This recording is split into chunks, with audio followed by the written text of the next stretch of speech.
त्याच्यावरही लोक आक्षेप घेतात. परंतु आता ठीक आहे, मला तुम्हाला एवढंच सांगायचं की पोलिसांना कधी काय करायचं, कुठली ॲक्शन घ्यायची हे त्यांना चांगल्या पद्धतीने माहिती असतं.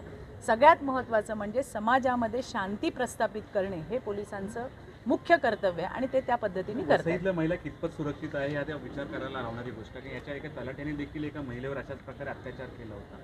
म्हणजे वसईतल्या महिला सुरक्षित आहे असं वाटत नाही महिलांना. ज्या वेळेला तलाठ्याचा जो विषय आहे, मी आत्ताच DCP मॅडमशी बोलले, त्या मला म्हणाल्या की त्यांनी त्या पद्धतीने चौकशीही केली होती. एखाद्या आरोपीला ज्या वेळेला बेल मिळतो त्यावेळेला लोकांचा रोष असा असतो की पोलिसांनी त्याला सोडलं. बेल न देणं हे पोलिसांच्या हातात नाही, ते सन्माननीय कोर्टाच्या हातात आहे. आणि त्याच्यामुळे पोलिसांच्या हातात काय आहे की ते एव्हिडन्स गोळा करणं आणि कोर्टासमोर प्रस्तुत करणं. त्याच्यानंतर काय करायचं हे पोलिसांच्या हातामध्ये नसतं. परंतु बऱ्याच केसेसमध्ये या गोष्टी होतात की पोलिसांनी सोडलं, मग पोलिसांनी काहीतरी पोलीस मॅनेज झाले, जे आपले परवलीचे शब्द आहेत, आपण जे नेहमी ऐकतो. नाही पोलिसांनी सोडलं त्याला. पोलिसांच्या हातात नाही आहे कुणाला धरणं आणि कुणाला सोडणं. हे जे पेपर्स त्या ठिकाणी दिले जातात आणि सन्माननीय न्यायालय त्याच्यावरती निर्णय घेत असतो. त्याच्यामुळे अशा पद्धतीच्या पण ज्या काही गोष्टी आहेत त्या आपणही समाजाला सांगितल्या पाहिजे. आम्ही तर वेळोवेळी सांगत असतो, पण मला तुम्हाला एवढंच इथं सांगायचं आहे की या ठिकाणी महिलांची सुरक्षा ही महायुतीच्या सरकारची प्रायोरिटी आहे. त्यामुळे कुणालाही त्या ठिकाणी सोडलं जाणार नाही. पोलीस डिपार्टमेंटमध्येही जर कोणी कर्तव्यात कसूर केली असेल तर त्यालाही सोडलं जाणार नाही. तुमच्या माहितीसाठी मला सांगायचं आहे की महाराष्ट्रातल्या जवळपास 2 डझन पोलिसांवरती गृहमंत्री देवेंद्रजी फडणवीस यांनी कारवाया केल्या आहेत.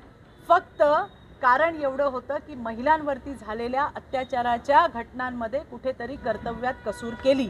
त्यामुळे कोण काय बोलतंय हे महत्त्वाचं नाही. आमच्यासाठी महिलांची सुरक्षा हीच आमची प्रायोरिटी आहे आणि त्याच धर्तीवरती महायुतीचं सरकार काम करतंय. चांगल्यात चांगला वकील देऊ. मला तर आश्चर्य वाटलं की संसद रत्न असणारे लोक म्हणतात हा केस फास्ट ट्रॅकवर चालवा. त्यांच्याही वेळेला नव्हते आणि आत्ताही नाही आहेत फास्ट ट्रॅक कोर्ट, पण हा खटला आपण जलद गतीने चालवू. चांगल्यातला चांगला वकील हा सरकारच्याकडनं उभा केला जाईल. अशा पद्धतीची जरब बसवली जाईल की पुन्हा कुठल्या मुलीवरती ही वेळ येणार नाही. मला आज खरोखर बाळासाहेब पवार आणि त्यांच्या टीमचं कौतुक करायचं आहे की तो जो भाग आहे त्या ठिकाणी अशा घटना होऊ नये याच्यासाठी पोलीससुद्धा त्या ठिकाणी इनिशिएटिव्ह घेत आहेत. त्यांच्याकडे काही पत्रकं त्यांनी काढली आहेत, तेही तुम्हाला दाखवतील. हे बघा, हे अशा पद्धतीचे हिंदीमध्ये आणि मराठीमध्ये त्यांनी पत्रकं काढलेली आहेत की काय काय प्रिकॉशन घ्यायला पाहिजे. म्हणजे पोलीस त्यांचं काम संपूर्णपणे करतायत. इकडचं प्रिव्हेंटिव्ह ॲक्शनची जी सेल आहे, PI बोरसे त्याचे आहेत प्रमुख. त्यांनी त्यांच्याकडे जी पहिल्यांदा घटना आली त्यांनीही याच्यामध्ये तात्काळ पावलं उचललेली आहेत. तरीसुद्धा जर असं कुठे वाटत असेल की पोलिसांनी कर्तव्यात कसूर केली आहे तर निश्चितपणे त्याचीसुद्धा चौकशी झाल्याशिवाय राहणार नाही. पण पुन्हा तुम्हाला हेच सांगते, गृहमंत्र्यांनी या घटनेची दखल घेतलेली आहे. कमिशनर साहेबांशी बोलणं झालेलं आहे. DCP मॅडमना त्या पद्धतीचे इन्स्ट्रक्शन्स दिलेले आहेत आणि संपूर्ण टीम ही त्या ठिकाणी काम करते.